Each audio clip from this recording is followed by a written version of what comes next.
So prior to getting married, my wife and I we were madly in love, and we knew that nothing would prevent us from making eternal vows of constancy to one another.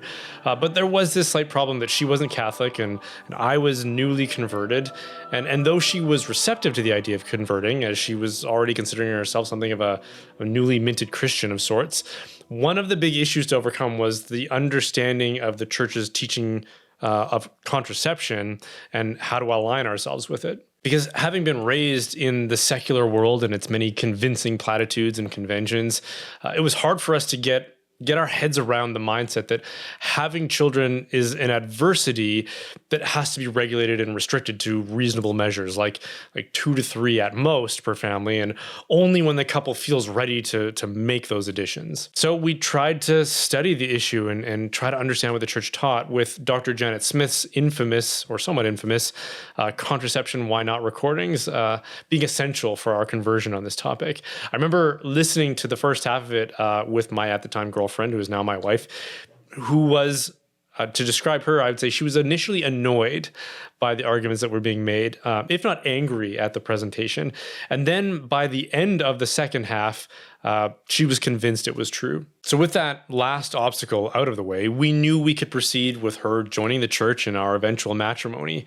And though we knew we could not use artificial contraception for its obvious moral impairments, we were consoled that natural family planning methods would be available to us, as well as the very convincing sales pitch that such methods were 99% effective in preventing pregnancy, which is what we intended to do after we got married. Which raises for some the very obvious question: if your default intention is to prevent pregnancy as a married Catholic couple, what's the difference between that and just using artificial contraception, especially if the outcomes are exactly the same? And I think the perception for us was that this issue is one of those things that separates serious Catholics from lukewarm Catholics. And we wanted to think of ourselves, and not just think of ourselves, but actually be serious, faithful Catholics. So we were going to be one of the NFP couples rather than a contracepting couple. But again, some will claim, well, that NFP isn't really any different from contraception. I even had a friend who is a recent convert whose privacy I'll protect, but shout out to Mike. What's up, buddy? He asked me if there was any difference between them, because as far as he could tell, there wasn't really. So there are obviously enduring questions out there about this topic, and depending on who you listen to and where you get your info from, you'll probably get a variety of answers that can have as much to do with opinion as it does with actual church teaching. And for my wife and I, we came of age during the era of theology of the body, which I'm not going to take anything away from, except to say that the popular versions of that by people on like the speaking circuit were often a bit, quirky. And I'd say we picked up some ideas that could really benefit from correction. And whether the question for you is contraception or something else, the way to evaluate serious moral dilemmas is something that every Catholic should be fluent in, because the church gives us those tools, but somehow most of us seem to be oblivious that those tools exist or how they can be applied. And yet we're out here making serious moral decisions every day, seemingly with blindfolds on. So one helpful first step in discerning any moral question, especially controversial ones, is by examining the rival extremes that make it a controversy. Because Aristotle taught, and the church fully adopted this idea in great doctors like St. Thomas Aquinas, that good virtue is found in the mean between the excess and the deficiency. So for example, if friendliness is a virtue, and it is, by the way, then the deficient extreme would be something like quarrelsomeness, and the excess would be obsequiousness or being prone to dishonest flattery. So what are the rival extremes on the question of natural family planning? I would say that on one side, you would have people who say that NFP is no different from contraception and therefore can never be morally justified. In other words, you can never have a good reason as a couple to avoid getting pregnant or spacing out periods between pregnancies by using the natural rhythms of fertility. The other extreme would say that as long as you restrict yourself to those natural methods, you can avoid pregnancy for as long as you like, or for any reason the couple or one member of the couple gives for doing so as legitimate according to their own conscience and their own prudential judgment. And I would say both of those extremes are incorrect. So to find out what the right approach is, we can anticipate that it will be something like a mean between those two extremes. Another church that the tool gives us to evaluate moral questions is the criteria by which we can know something is moral or immoral, which are the object, the intent or the ends, and circumstances. If you can check off those three boxes as part of your moral discernment, then the thing you are doing is at least justified, if not morally good. So, what are those? The object is the act itself, and this usually boils down to whether or not it's intrinsically evil or not. If it's intrinsically evil, then it's always wrong and can never be justified. There's no rationale you can give that would make these acts permissible. So these would include things like killing innocent people, defrauding or exploiting the working poor, fornication, sodomy, blasphemy, and on and on.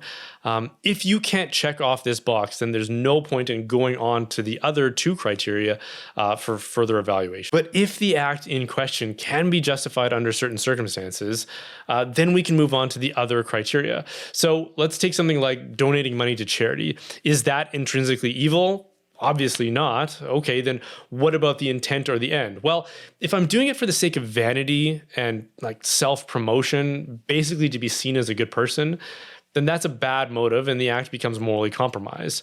But if I'm doing it for good reason, as a desire to exercise true charity, then we move on to the last criterion, which is the circumstances. So let's say the charity in question actually collaborates with like terrorist activities or human trafficking or abortion services or something like that. Well, now we found a reason why the circumstances would disqualify the act. But if the charity is a good organization putting that donation to good use, then we've managed to check all of the three boxes. So what about the question of using natural family planning and contraception? Well, to begin with, the church disqualifies contraception on the grounds that the object is intrinsically evil. It can never be justified. So that's simple enough. But what about continence in marriage in order to avoid pregnancy while also allowing conjugal acts during periods of infertility? Is that intrinsically evil? The church says no explicitly. In Pius XI's encyclical Casti Connubii, in paragraph 59, he explicitly says that couples who come together in times of infertility for the sake of the secondary ends of conjugal love, such as mutual aid and cultivating mutual love, are not acting against nature, which is another way of saying it's not intrinsically evil to do so. And then in Pope St. Paul VI's encyclical Humanae Vitae, he reaffirms this teaching with the caveat that a couple must have just reasons for doing so, which I'll elaborate on in a second. So already we see a massive difference between artificial contraception and the marriage act during times when we know conception is unlikely or even impossible. The former is intrinsically evil, and the latter, which Pius describes as virtuous continence, is not. Pius does say that any act that deliberately frustrates the natural procreative power of the marriage act is against nature and therefore intrinsically evil. But he lists that in contrast with, again, what he calls virtuous continence, which he says Christian law permits. So what is today called NFP passes the first box, which is the object. The second question is the intent or the ends. What purpose are you serving by practicing what Pius calls virtuous continence? If your reasons are motivated by like a lack of openness to life, or because you simply hate children, or because it would interfere with your annual vacation to Mexico, or because you don't want to have to trade your Corvette's parking spot in your garage for a minivan, then I'd argue these are evil reasons that don't pass the second criteria. But if you have what Paul VI calls just causes, then you do have a good reason for avoiding pregnancy through virtuous continence and self-control. Now, this is where a lot of people ask the question, what's the list of the causes? And unfortunately, for people who simply want a list of do's and don'ts, there is no such list. This is left up to our prudential judgment and our well-formed consciences. But the principle I would outline according to those teachings is that it should be for serious reasons, like physical or psychological health of either spouse, or the likelihood of genetic defects being passed on, and what they call external circumstances, which could include things like poverty, political instability, detriment of existing children, etc. But the general principle should be that you aren't avoiding pregnancy for selfish reasons like material comfort or convenience, or because you've arbitrarily decided that you're too old, even though there's actually nothing wrong with you, or because of a general negative attitude towards children as a burden rather than a blessing. Our default disposition should be openness to life.